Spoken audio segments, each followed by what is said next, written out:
This is Regina. Um, I'm coming back because I said I was gonna say I was gonna start telling stories about what I believe are my me shifting stories about me, what I believe to be me shifting and stuff like that. I have a lot of stories like this, and I'll let you. I believe they are. So but you can tell me what you think in the comment section after you watch the videos below. Tell me what you think. I became aware of the Mandela effect, and again, Ugh. Like I said before in the previous video, I became aware of it in the summer of 2016. So that's when I believe that I've been if once I started hearing about the reality shifting and stuff like that, I've always questioned things all my life. And then when I start hearing about the reality shifting, I believe that I've done it, if not all my life, most of my life. So I have a lot of stories. So you be the judge once I start telling my stories. Um, my story's gonna be all over the place. It's not gonna be any kind of synchronized order. So I'll just start with this one. I'm really gonna try to make this story short because it's long, and I don't want to make it drawn out. I have a tendency to keep repeating myself, so please bear with me. I'm kind of new to this and stuff like that. So anyway, I start off by saying, growing up as a child, me, my siblings and I, we were army brats because my dad was in the service and he was, stationed different places and all that stuff like that. So we moved around quite a bit. And one of the places we moved, when we were 10 years old, was Germany. My dad got stationed in Germany, and when we moved to Germany, like I said, I was 10 and stuff like that. My mom, she wound up. My dad took a job once we got over there to Germany, and she made had was on her job. She made a friend, met this lady, and they became fast friends. Became fast friends because, oh, I'm sorry, I forgot to say, my mom is from Philly and my is originally from Philadelphia. My dad's originally from Georgia. Okay, so she met this lady on her job, and she became fast friends. And like I said, the reason why they became fast friends because the lady is from Philadelphia. Her husband was from Philadelphia, and she was from Philadelphia. So they became fast friends. They became like best friends and stuff like that. Families became really close. So after that, we were always over their house, and they was always over our house. And we eventually started calling their mom, the lady, she started calling her our aunt, referring to her as our aunt. And her kids start referring to my mom as their aunt. And my aunt, she has her kids are just a little bit younger than us. Like so her son was the same age as me, and her daughter was 3 years younger than me. Okay, she had a son and a daughter. And so anyway, eventually my dad did 3 years in Germany, then he got stationed back to the States. So he came back to the States, and because we were so close, we just stayed in contact over the years and stuff like that. So same thing, my dad got stationed in Texas, and then we moved back to where my mom was from, Philadelphia. Now her husband did the same thing. My aunt's husband did the same thing. When he got stationed, he left Germany a couple years after we did. But when he got stationed to Virginia. But once he retired from the army, they didn't come back to Philly where they're from. They made where they were stationed their hometown. Okay, but we still stayed friends and stayed connected like that. My mom's real close. So fast forward some years later, and we're teenagers now, like that. So my cousin now, she's 16. So when she became 16, she got pregnant. So her mom called my mom, was upset. She was gonna be a teen mom, and she was still in high school and stuff like that. She wound up getting over it, but she was initially upset when she found out her daughter was pregnant. Same thing with T. T called us and was letting us know she was pregnant, how scared she was and stuff, and how she was initially she was scared to tell her mom, but then she wanted to tell her mom was okay, accepted it, and that she was not, she was kind of scared, but she was going to embrace being a young mother and all that stuff. Okay, so T was 16 at the time. At the time I was 19, my sister was 22. So T got pregnant 16, had her kids at 17. After she had her kids, a few months later, my sister, who was 3 years older than I was, um, my sister got pregnant. So like I said, so now I'm 18. My sister is oh, I'm lying. How old was I? I was 20 and my sister was 23 now. Because when T first got pregnant, I was 19. So so then I was 20 and my sister was 23. So anyway, like when my sister got pregnant, my mom called my aunt, was telling her she now is pregnant, was telling her. So T called my sister and was telling my sister, what to expect. Because T had twins, a boy and a girl. And so she was telling her about her pregnancy and stuff like that. At the time, T's babies were only a couple of months old at the time when my sister was probably the first time she was pregnant. So then my sister had her kids a year later. Okay, so now T had her kids in 92. My sister had kids in 93. Fast forward 3 years later. So, we're still family, still getting along. Even though we talk on the phone and stuff, T and them hadn't come back to Philly and visit like in a while. So in 96 they came to visit. They have family here, so they came to visit their family. Okay? So when they came to visit their family, they eventually made the rounds. They came to see us. My sister wasn't home at the time, and when T came to visit, she didn't bring her twins with her. She left her kids at home with the kids' father, and she came just with her mother and her brother. And they came over our house. And so when she seen my nephew, she was just like gushing and kissing and hugging all over my nephew. Oh my goodness, time flies by so fast. Because now this is 1996. Okay, so 1996, and she was like, time flies by so fast. Yeah, da da da da. She said, oh my goodness, how old is he now? So I go, I said, oh, he's 2. He'll be 3 soon. So she was like, oh my goodness, like that. So I said, well, how about your twins? They'll be 4 soon, right? She said, 4? And I said, yeah. She said, no. She said, 4? Why would you say that? Shit, my kids aren't going to be 4. My twins would be 2. I said, wait a minute. I said, 2? How could they be 2? I thought you had your kids in 92. She said, no. I had my kids in 94.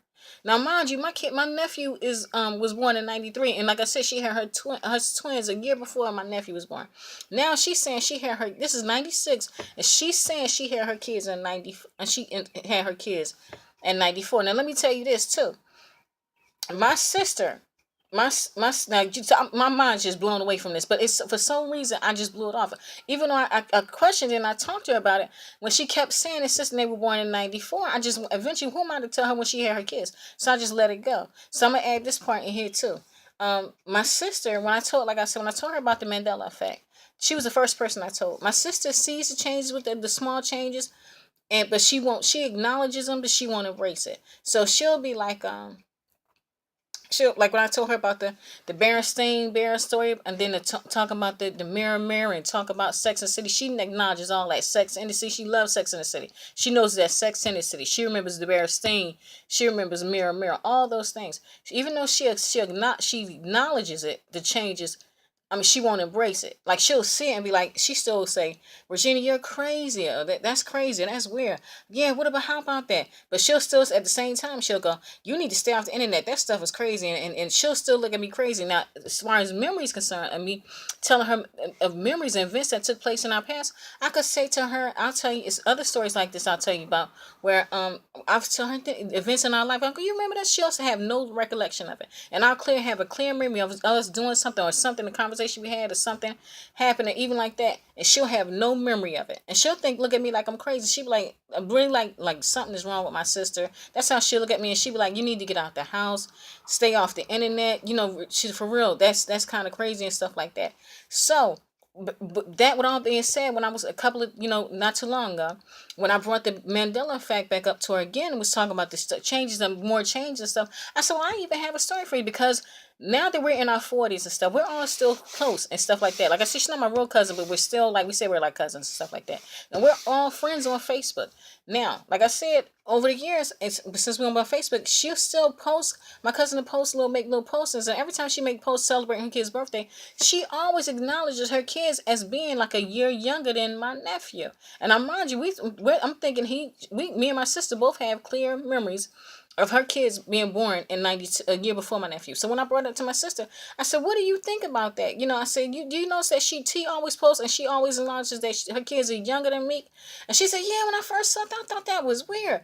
I said, how weird is that? Because I could have sworn she had her twins a year before me. So when I started relating that to the Mandela effect, I said, man, it's like I'm talking about glitches in history, glitches in stories and stuff like that.